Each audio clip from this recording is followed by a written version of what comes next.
Good afternoon, my name is Jedediah Messina, and today we will be going over Goku vs. Saitama. So, for starting, first we'll talk about power scaling, which is what this entire speech is. So, power scaling is the method of determining a character's power through comparing them to other characters in their series. Examples of power scaling fights are things like Batman vs. Spider-Man or Goku vs. Superman, both of which are very popular topics for debate. So, starting, we'll start talking about each character's powers and power-ups that they have. So Goku has multiple power-ups and quite a few powers. His power-ups being Super Saiyans 1 through 3, Super Saiyan God, Super Saiyan Blue, Mastered Ultra Instinct, and Kaiokins 1 through 20, each of them having their own buffs and debuffs that come with them, usually due to mental stuff. His powers include ki manipulation, flight, superhuman strength, speed, and durability, and martial arts trainings for around 31 years. His power-up multipliers, each different form of Super Saiyan has a different multiplier it uses to affect the user's power. So Super Saiyan multiplies the user's base power without any power-ups by 50. Super Saiyan 2 multiplies the base by 100, Super Saiyan 3 multiplies it by 300, Super Saiyan God multiplies it by 80 million, along with giving you a base 4,000 just for existing after using Super Saiyan God. Super Saiyan Blue boosts your base power by 4 billion, and Mastered Ultra Instinct gives you a 50 trillion times base power, but you can't use Super Saiyan in it. The Kaioken also multiplies the user's current power anywhere between 1 and 20 times, depending on what multiplier they're using. So, for example, Kaioken times 3 will multiply the user's power by 3. You can use Kaioken in any of these forms, including Mastered Ultra Instinct. Going on to Saitama, he has similar feats to Goku where he has superhuman strength, speed, and durability, but he doesn't have any fancy power-ups like Goku. Instead, he has attacks that range anywhere between between normal attacks and serious attacks. Said attacks can range anywhere between destroying cities and mountains to destroying galaxies, as we'll go about later in this speech. So, we'll start off talking about each character's speed. In his fight with Garo, Saitama ripped apart one of Jupiter's moons Io and jumps around inside of it multiple times. NASA states that the circumference of Io is approximately 1,131.9 miles. Doing the math, looking at the manga panel, which I will show on the next slide, it looks like Saitama jumps around inside the moon approximately 50-ish times, give or take. Speed equaling distance divided by time, we take the distance of 1,131.9 miles divided by 1 second for 4.074 million miles per hour for 1 lap inside. We multiply that said speed by 50 for the 50 laps he took, and I'd say give or take 1 second. He gets to about 30% the speed of light, which is, faster than anything we have on Earth, I think. And here we see Saitama's jumping around the innards of Io. Each of the blue lines there represents Saitama jumping around at such massive speeds, jumping into the center, punching Garo, and then jumping back away. Next we have Goku speed feats. So, it's actually not Goku we're going to talk to about for this speed feat, but I will go over why later. In the Buu saga of Dragon Ball Z, Gotenks, a fusion of two kids, is shown circling the Earth 24 times in anywhere from 10 seconds to 1 minute, depending on translation.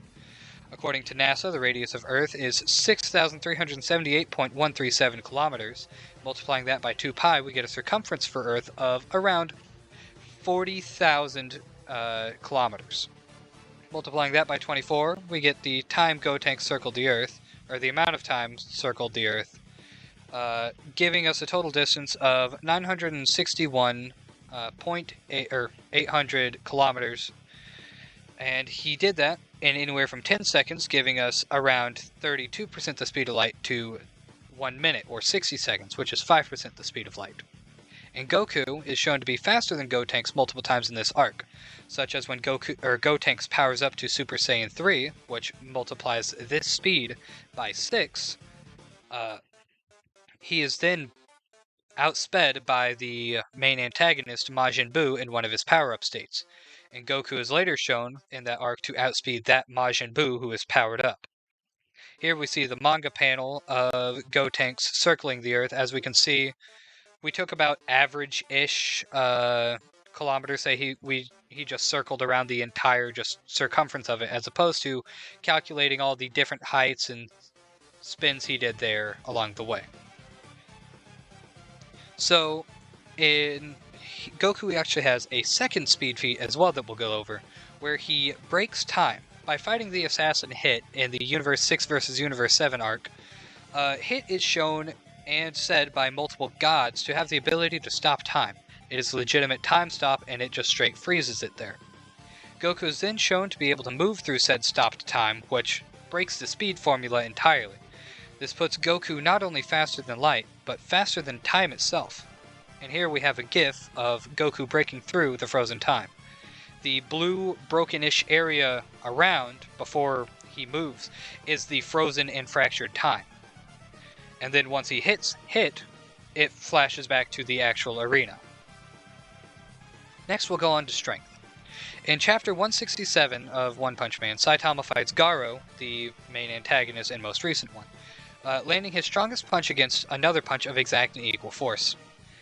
Using the Viral Theory, we can help calculate what all was destroyed, as, if we look here, that massive black hole right there is what seems to be galaxies just absolutely destroyed by their punch.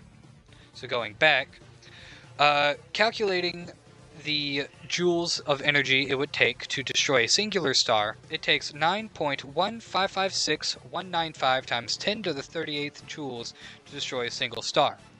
Equating that to tons of TNT, it's 2.1882438 times 10 to the 29th tons of TNT. So, approximating by SEDS, or SEDS, which is a program that helps students learn about the space and space exploration, there's approximately 100 to 40 billion stars in the Milky Way. We'll take a little bit higher than average and give him about 250 billion stars that he destroyed, getting us a total tons of TNT equivalent to 5.4706094 times 10 to the 40th tons of TNT, or approximately 9.6 tradecillion Sarbombas, Sarbomba being the biggest bomb that we ever had, and that is 9.6 followed by 42 zeros, which is a lot of Sarbombas. Again, here's Saitama destroying the galaxies back there with one punch. We'll go on to Goku using a similar feat of strength, where at the beginning of Dragon Ball Super, Goku fights a destroyer god, or a god of destruction named Beerus. Their fists collide, sending multiple shockwaves through the universe, each one threatening to destroy said universe by its gods. According to the author, Akira Toriyama, the Dragon Ball universe is, quote, infinitely expansive universe, which means that it is infinite in size. To destroy infinity, you have to have infinite amounts of force to do so. And, as seen here, we can see that it is destroying stars and planets and everything. And this is explained by the Supreme Kai, one of the deities who watch over the entire infinite universe. Finally, we'll move on to endurance. Saitama is shown to be taking hits from Garo, who was punching at the exact same strength as Saitama, who was previously stated to destroy galaxies. This is the one time in the series that Saitama was shown to take any damage at all, and it's only a little bit where they, as shown here, barely spit out even a little bit of blood. This puts Saitama's endurance at bare minimum galaxy levels, meaning that it would take hits that destroy galaxies to even lightly damage him. We don't know the upper limits of his endurance yet, but we really can't even figure it out, as even in a normal, MMA fight, boxers will sit there and punch each other, and they'll spit out blood, but they're still able to fight.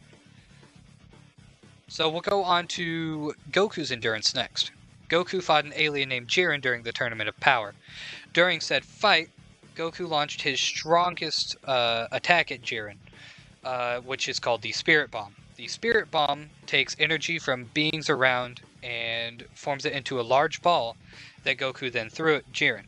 And Jiren tossed it right back at him.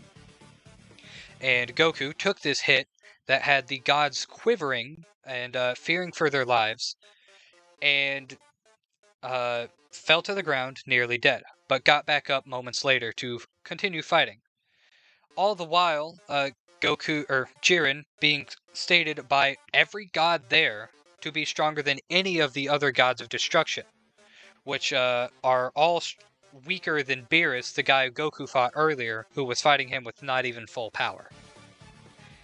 Here we see Goku taking a hit from an amplified version of a person named Kefla. Kefla is a fusion between two fighters as well, which is very common it seems in the series, where she is boosted by the energy the Spirit Bomb left. And kicking Goku there, we can see that he's not even damaged at all. Really, he is just getting knocked back.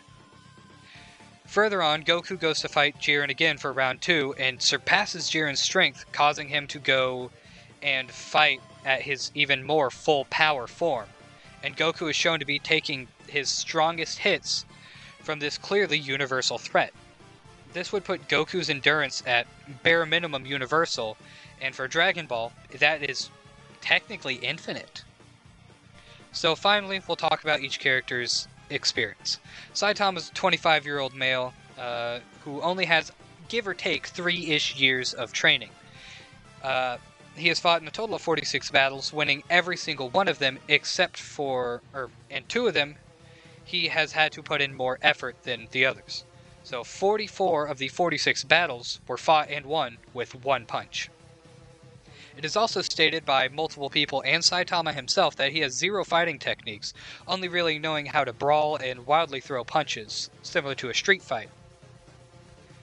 So, going on to Goku, Goku is a 43-year-old man who's been training in martial arts since at least the age of 12.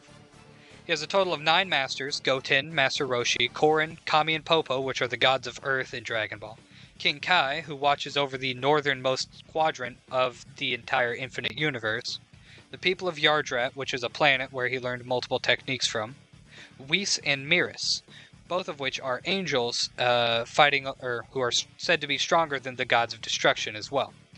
Each of these people taught Goku mindsets, fighting styles, and techniques, all culminating in his current fighting style. He has fought in a total of 112 battles, winning 74, losing 19, and drawing on 19. This gives Goku at least 31 years of experience fighting and over double the battles of Saitama. In conclusion, Goku wins by a landslide. Goku's shown to be a stronger and faster fighter and have more durability and leagues more experience than Saitama. While the caped baldy Saitama may be a superhero who saves the Earth time and time again, it seems that Goku, the legendary Super Saiyan, is a better fit for the job. Thank you for listening.